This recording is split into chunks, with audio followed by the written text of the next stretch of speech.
La différence, elle est simple. Hein. Il y a l'engouement pour cette année 2022 avec l'arrivée dans l'arène de Didier Drogba. Il faut le souligner, c'est la nouveauté de cette élection.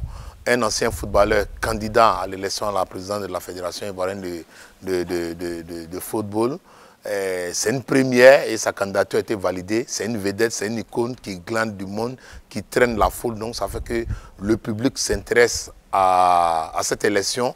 Les Ivoiriens s'intéressent à cette élection et notamment les réseaux sociaux, puisque ça fait partie maintenant du quotidien de tout un monde. Voilà, c'est notre quotidien, les réseaux sociaux s'enflamment à l'idée de voir Didier Drogba diriger la Fédération ivoirienne de football. Donc c'est la nouveauté. Tout le monde parle de football aujourd'hui. Tout le monde veut savoir ce qui se passe. Qu'est-ce que la FIFA engrange comme revenu ou autre. Tout le monde est concerné. Donc c'est la seule nouveauté. Auparavant, surtout l'élection de 2011, on avait deux candidats, Sidi Diallo, paix à son âme, et Salih Bitogo. C'est vrai au niveau de la presse, on a eu des panneaux dans la capitale à Abidjan, puisque l'élection s'est déroulée au plateau, mais ça n'avait pas d'engouement surréaliste comme on le voit cette année. Donc c'est la seule différence. Les élections à la FIFA ont toujours passionné les Ivoiriens parce qu'on parle de football, l'opium, mais aujourd'hui tout le monde veut voir Didier Drogba à la tête de la fédération. C'est la nouveauté. Même lorsqu'il est absent au cours d'un débat, ça fait le buzz parce qu'on trouve toujours des choses à dire. C'est la seule particularité. Sinon pour moi, une élection reste une élection, mais c'est son arrivée qui crée au moins ce buzz qu'on n'a jamais connu.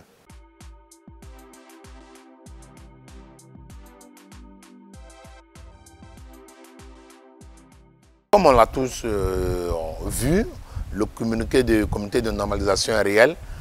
Il y aura le résultat de l'enquête liée à l'intégrité, qui est un formulaire soumis aux différents candidats, qui va trancher si celui qui est élu a rempli vraiment les règles en matière de gestion. Donc, sincèrement, c'est une épée qui risque de trancher l'élu qui ne remplirait pas les conditions édictées par la FIFA. Comme on le dit, le formulaire d'intégrité fait partie des critères d'éligibilité, donc c'est sûr que ça va peser et celui qui est élu ne peut pas jubiler parce que là, il y aura un résultat qui va certifier les élections du 23 avril 2022. Donc, comme on le dit, on pourra organiser les élections, mais le verdict reste la certification de la FIFA.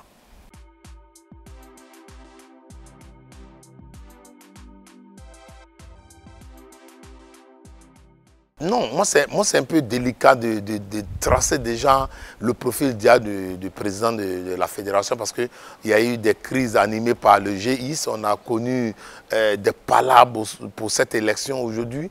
Celui qui sera élu doit rassembler. Maintenant, son élection encore dépendra d'une certification. Donc aujourd'hui, quoi qu'on dise, si c'est Sori Diabaté, on va reprendre les élections. Peut-être encore si c'est Yacine Idriss Dello, on peut négocier pour qu'il reste, mais le candidat qui pourrait être élu pour qu'on sorte de la crise, c'est Didier Drogba. Ne nous cachons pas. C'est clair et net. Sori Diabaté, je vous le dis, s'il est élu, on risque de reprendre l'élection. Donc, soit Didier Drogba ou soit Yacine Idriss Diallo.